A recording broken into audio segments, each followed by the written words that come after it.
Welcome to All Things Policy, a daily podcast by the Takshashila Institution. We are a bunch of policy nerds based in Bengaluru, and we like bringing fresh perspectives to Indian affairs and Indian perspectives to global affairs. So grab a cup of coffee, sit back, and join us for today's chat. Hello and welcome to this episode of All Things Policy.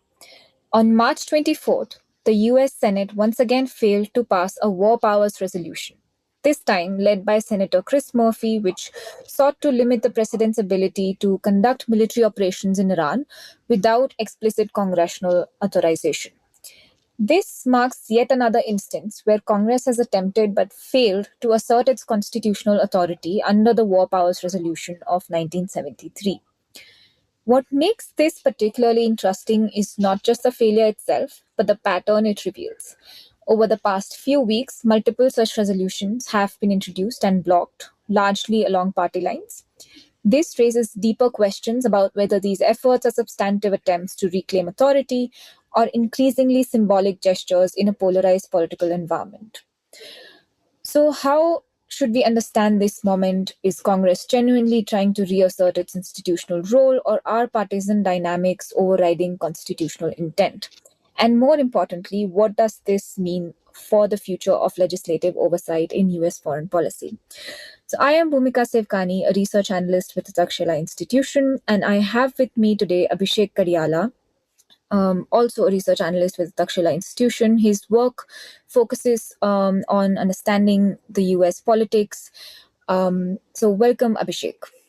Thank you for having me, Bhumika. It's always a pleasure to have these kind of conversations with you.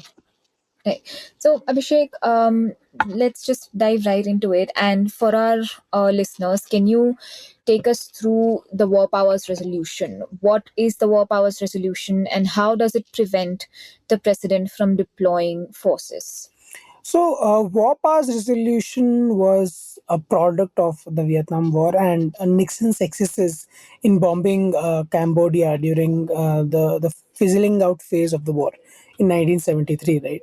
And the core concept here is to reassert the constitutional responsibility of the US Congress under Article 1, Section 8, that gives it the sole power to declare war.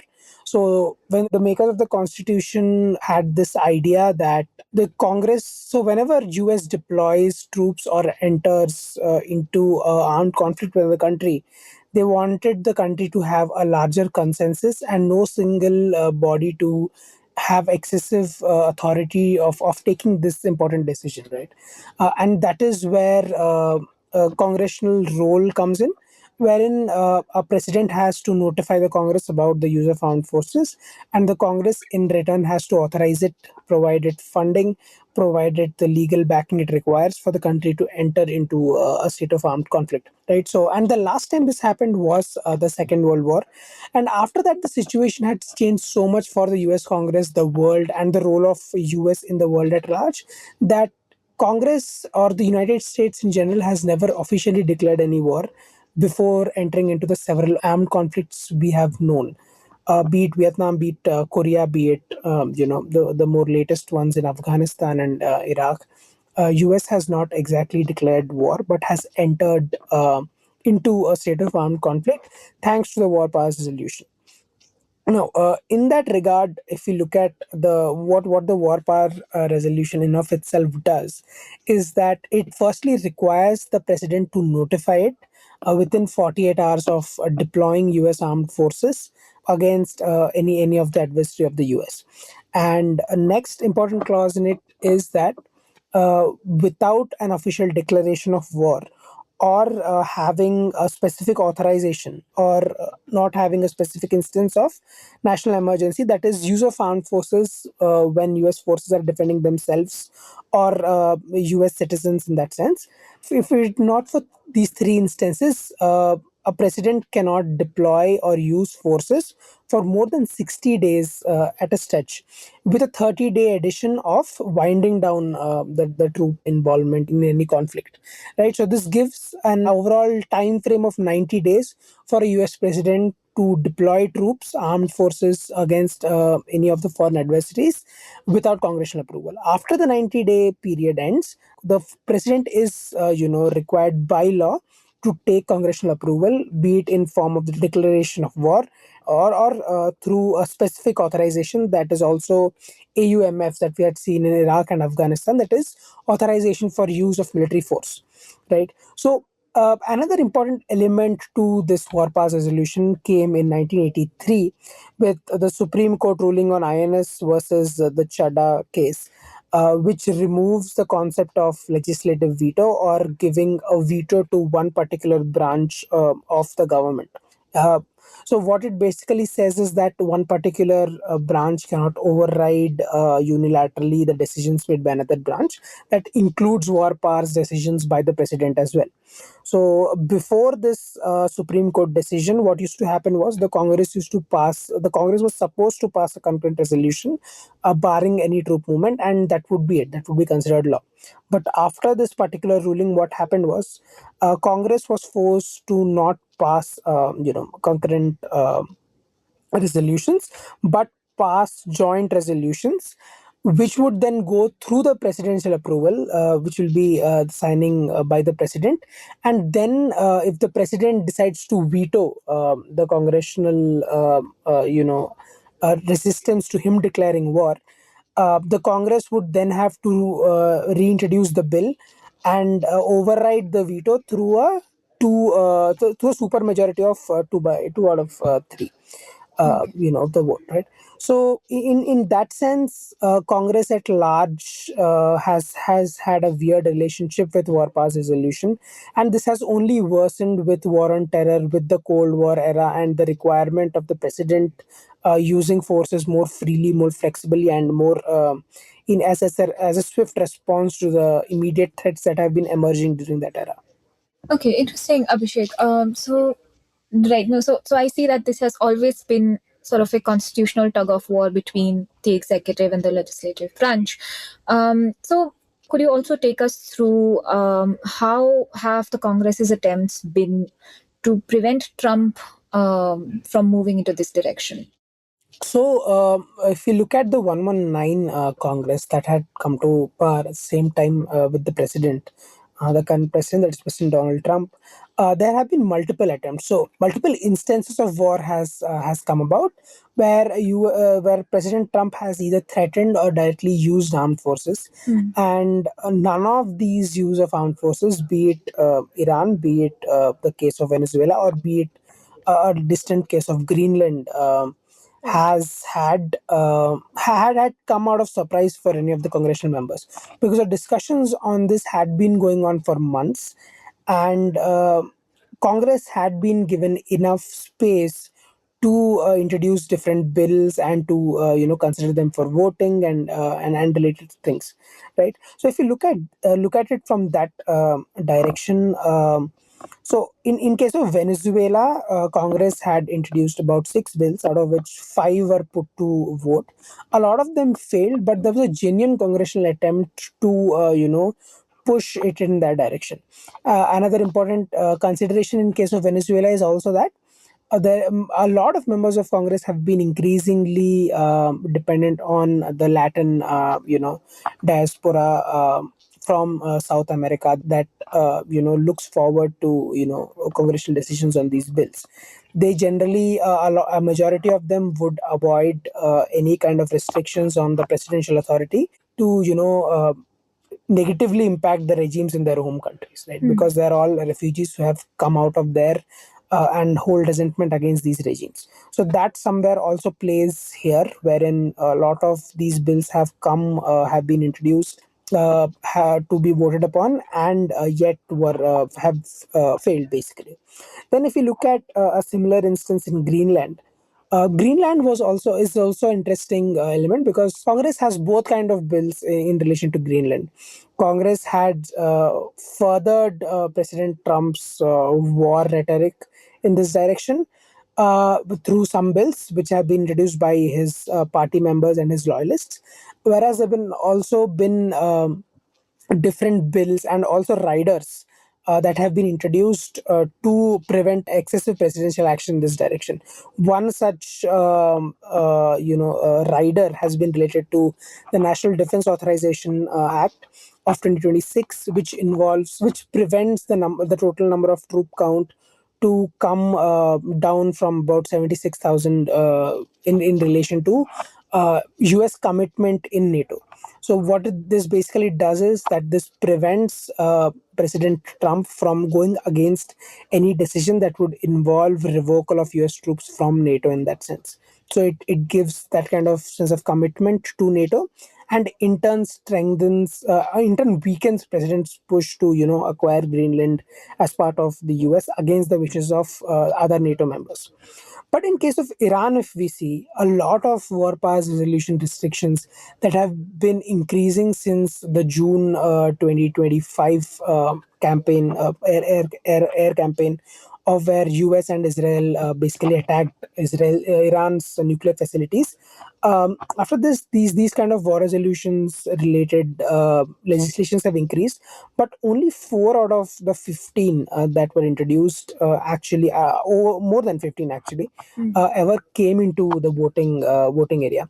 And a major reason for this has also been related to the larger resentment within the US Congress against a nuclear Iran, which is also within the US congressional perspective, is a hardline extreme Islamist country.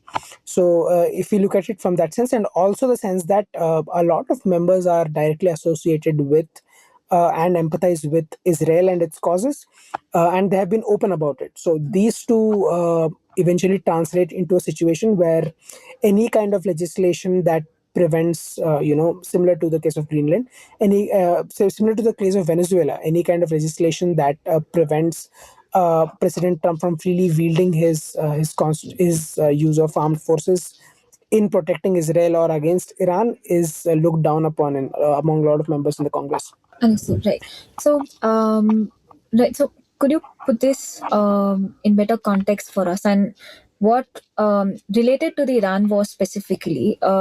Could you tell us in a bit more detail about what has the Congress's views been across different party lines on the Iran war, and what have been legislation that have the legislations that has emerged as a result of the conflict? So it is almost in a few days, like in about 3-4 days, the conflict would have entered its 1 month anniversary, if we can call it that. And in this 1 month, there were about 4 bills that came across that were put to a vote to an extent, as compared to all the bills before that were directly ignored or rejected. And these 4 bills talk a lot about the congressional direction here, right? Because the first bill that came about on March 4th was Tim Kaine from the US Senate, who tried a joint resolution to restrict any of US forces from engaging in direct combat on Iran's ground or with Iran's forces, until and unless it's for self-defense and the mentioned points in the war powers resolution, like authorizing a specific AUMF from Congress or declaration of war and that kind of thing, right? A similar resolution was introduced by Thomas Massie and Ro Khanna, which was an important attempt at showing the bipartisan concern against this war, which also failed again. And there were attempts to, reintroduce this bill multiple times throughout the month, which also repeatedly failed. And most recent one is, as you had mentioned rightly, Chris Murphy's Senate Joint Resolution, which also talked about restricting president's war powers and using troops against Iran. Now, if you look at it from a partisan lens, Republicans supporting it because they're following a partisan line, and Democrats opposing it because they also follow a partisan line, makes sense to an extent. But there is more nuance to the case of Iran than these two elements. This nuance comes from the fact that several of the Democrats who have voted against their own party members' resolutions multiple times throughout the month after the war has begun, their arguments are unique, because the more common argument is that they have a responsibility to protect Israel, which has been their trusted ally in the region. This is the primary one. And apart from that, the larger belief that they have to do everything in their part to prevent a nuclear Iran from rising. So, protection of Israel and prevention of a nuclear Iran have been the two common components. Third component is more interesting, wherein it can be viewed as President Trump basically dragging along Congress into the conflict with him, because the argument that is that a lot of Democrats who have opposed Democrat-led bills have made that Trump has already entered the war.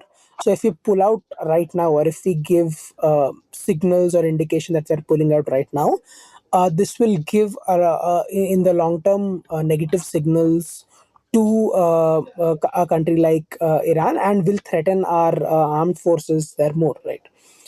Because any immediate disruption of troop presence in the region will eventually result in some kind of a retaliation, or weakening of the troops basically in the region. So it will endanger them furthermore. So this is one important rather nationalistic argument which more of moderate Democrats have been making.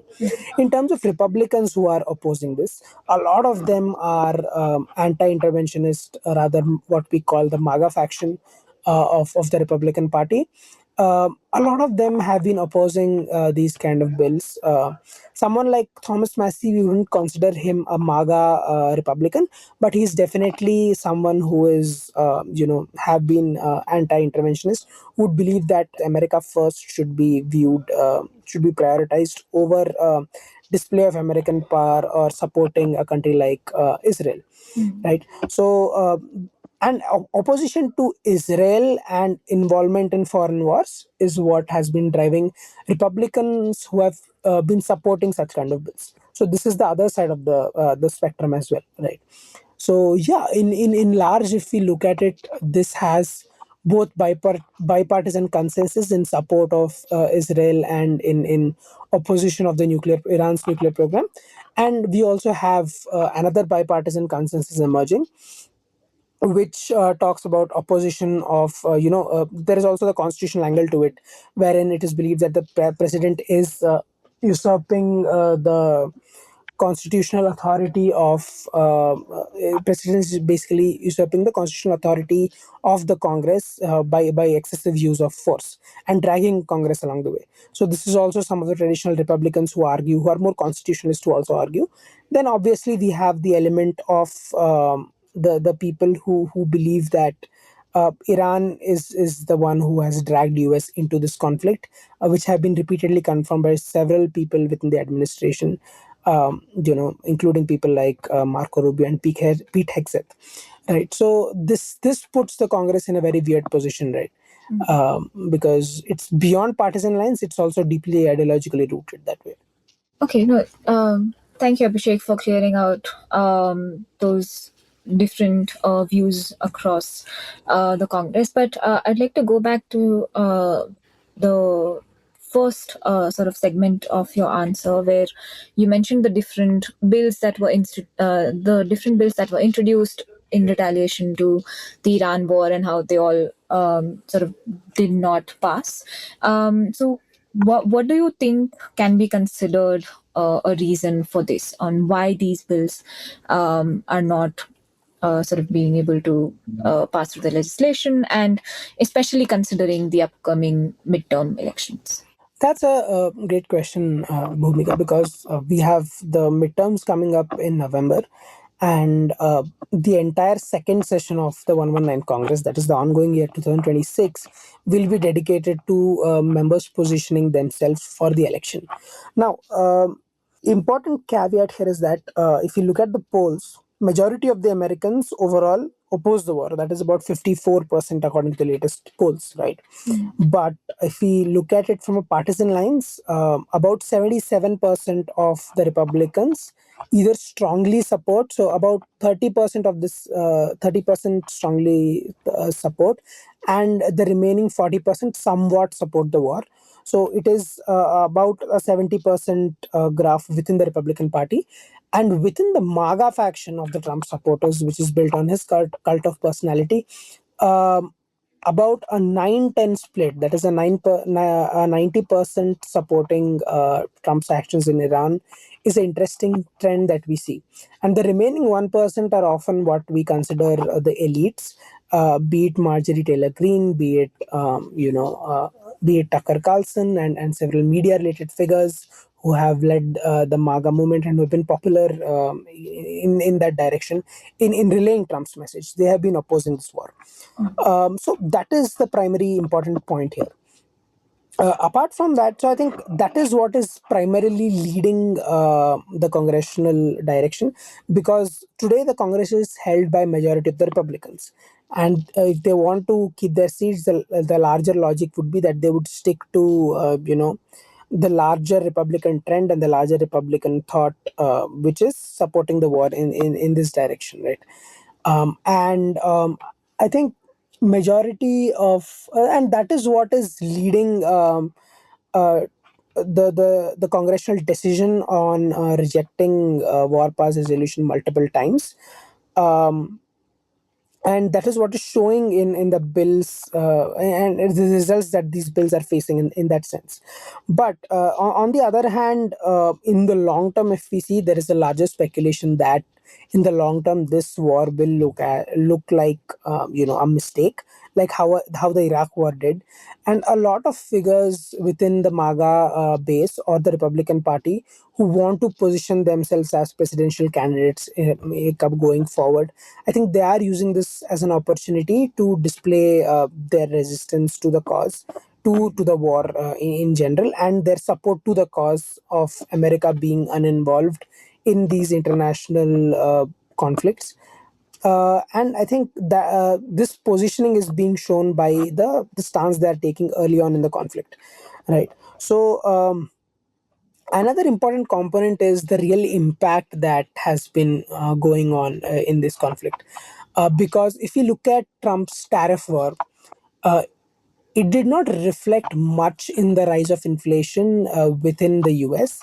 It also did not lead to as much of unemployment as was feared. So this allowed the congressional Republicans to rally around Trump and keep supporting him. A similar instance was seen in case of the immigration issue, wherein suddenly a lot of opposition emerged against Trump in case of immigration. So this eventually led to a situation where Trump also mellowed down in his rhetoric, and the Congress also was instrumental in convincing Trump to do this. So in the end, the polls or the public perception is what is guiding congressional intent.